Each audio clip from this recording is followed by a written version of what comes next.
අද කන්තලයට විතරක් නෙමෙයි ත්‍රිකුණාමලය පුරවරයටම විශේෂ දවසක්. තවත් එක් විශේෂ දවසක්.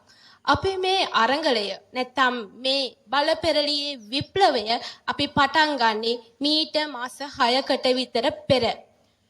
පළමුව ජනාධිපතිවරණයෙන් දෙවනුව පාර්ලිමේන්තු මැතිවරණයෙන් ජය තහවුරු කරගත්තු අපි ඊළඟට ලෑස්ති වෙන්නේ පළාත් පාලන මැතිවරණයේ ජය තහවුරු කරගන්න.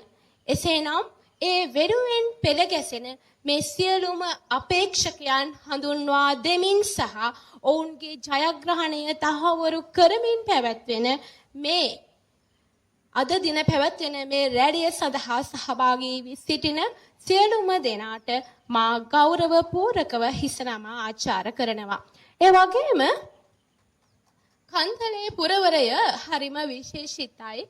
හේතුව තමයි මේක අපි ලංකාවේ සාමාන්‍යයෙන් ලංකාවේ අයවැයකින් පසුව සහ සංවර්ධනය කියන එක කතා කරද්දී ගොඩක් වෙලාවට නගරබද තමයි මෙච්චර කාලයකට මේ දූෂිත දේශපාලන ක්‍රමය තුල සම්පූර්ණ සමස්ත සංවර්ධන මුදල් ව්‍යාප්ති සම්පූර්ණයෙන්ම දියත් වෙන්නේ. ඒ ව්‍යාපෘති තුල ඒ සංවර්ධන සැලසුම් තුල මේ ගම් නගරයෙන් ඈතට යන ගම් දුෂ්කර ගම් වලට අවධානය යොමු වෙන්නේ ඊටාම අඩුයි.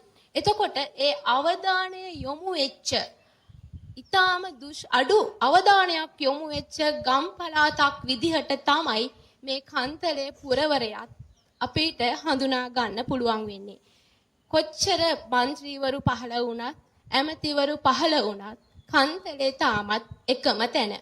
එහෙනම් මේ කන්තලේ පුරවරයක් බවට පත් කරන්න සංවර්ධිත නාගරීකරණයත් එක්ක යන යටිතල පහසුකම් වලින් පරිපූර්ණ නගරයක් බවට පරිවර්තනය කරන්න නම් අයවැයෙන් තුලින් අපිට විශාල ප්‍රතිපාදන තොගයක් වෙන් කරලා තියෙනවා. ඒ වෙන් කරපු ප්‍රතිපාදන තුලින් සංවර්ධන වැඩසටහන් ක්‍රියාත්මක කරන්න නම් මේ වන විට බිමේ නායකත්වයේ හිඟයක් පවතිනවා.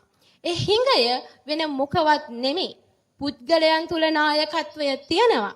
නමුත් ඒ හිඟය අර නීත්‍යානුකූල නායකත්වයක් කියලා අපි කියන්නේ. අර മന്ത്രിකම ඒක තමයි මේ සිස්ටම් එක. ඒ සිස්ටම් එක ඇතුලේ නේ මේ ආණ්ඩු කරන සිස්ටම් එක ඇතුලේ ඒ മന്ത്രി කියන තනතුර නැත්තම් ඒ മന്ത്രി කියන වගකීම නැමැතුව මේ සංවර්ධන ව්‍යාපෘති ටික මේ බිමේ ත්‍රිකුණාමල දිස්ත්‍රික්කයේ විතරක් නෙමෙයි සමස්ත ලංකාවේම කරගෙන යන්න පොඩි හිඟයක් අඩුපාඩුවක් නොහැකියාවක් අපිට මේ වන විට උද්ගත වෙලා තියෙනවා. ඒ නිසා තමයි ජනාධිපතිවරණයකින් අනතුරුව පාර්ලිමේන්තු මැතිවරණයකින් අනතුරුව අපි තීරණය කරන්නේ පළාත් පාලන මැතිවරණයකින් පසුව ගමට අවශ්‍ය නායකත්වය ගමේ තුලින් තෝරාගෙන මේ සංවර්ධන ව්‍යාපෘති ගම තුල ඉතා සාර්ථකව ඵලදායීව කාර්යක්ෂමව ඉටු කරන්න අවශ්‍ය ශක්තිය ගොඩනගා ගන්නට. එසේනම් සමහර අයට හිතෙන්න පුළුවන් ගොඩක් පැති වලින් දැන් ඡන්ද ඉල්ලනවා. දැන් ප්‍රතිවිප්ලවය වැඩි වැඩියෙන් එනවා. මොකද අපි දැන් ආණ්ඩුවනේ. හරි ආණ්ඩුව වුණත් ප්‍රතිවිප්ලවය එන සමහර වෙලාවට හිතෙන්න පුළුවන් නේද? අපි අවුරුදු 5කට සැලසුම් හැදුවට මාස 6න් ප්‍රතිඵල ගන්න බෑ.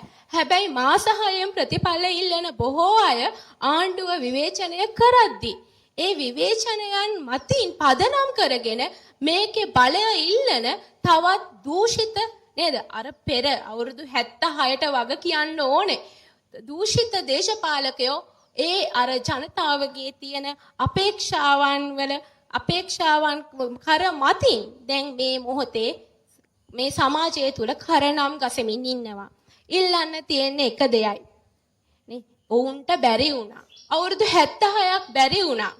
අපිව මාස 6න් මාස 5න් විනිශ්චය කරන්න ලෑස්ති වෙන්න එපා. අපිට අවුරුදු 5කට ගිය සැලසුම අවුරුදු 5ෙදිම විනිශ්චය කරන්න. මේ විනිශ්චය හරියට එක වසරට ළමයෙක් දැම්මහම මම හැමදාම කියන උදාහරණය.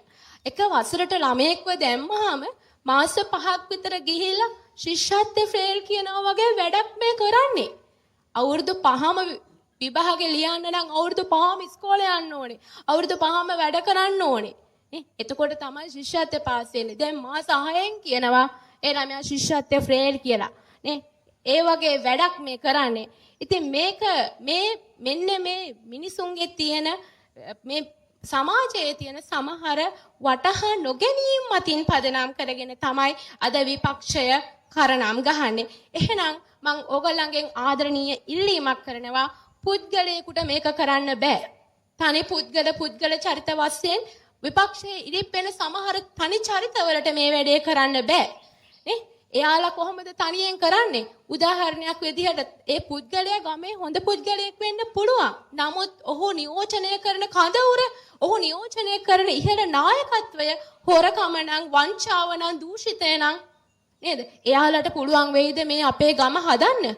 බෑ. කවදාවත් බෑ. ඕන් බැරි බව අපිට ඔප්පු කරලා පෙන්නලා තිබියදී තව දුරටත් ඔවුන් පස්සේ ගිහිල්ලා නැවත වතාවක් රැවටෙන්න උත්සාහ කරනවා නම් නේ රෑ වැටිච්ච වෙලේ දවල් වැටෙන්න අපි සූදානම් නැහැ. අපි මේ රටේ බලය ගත්තේ, අපි මේ විප්ලවය කළේ මේක හදන්න, මේක රකින්න, මේක අපේ අනාගත පරපුර වෙනුවෙන් ලබා දෙන්න.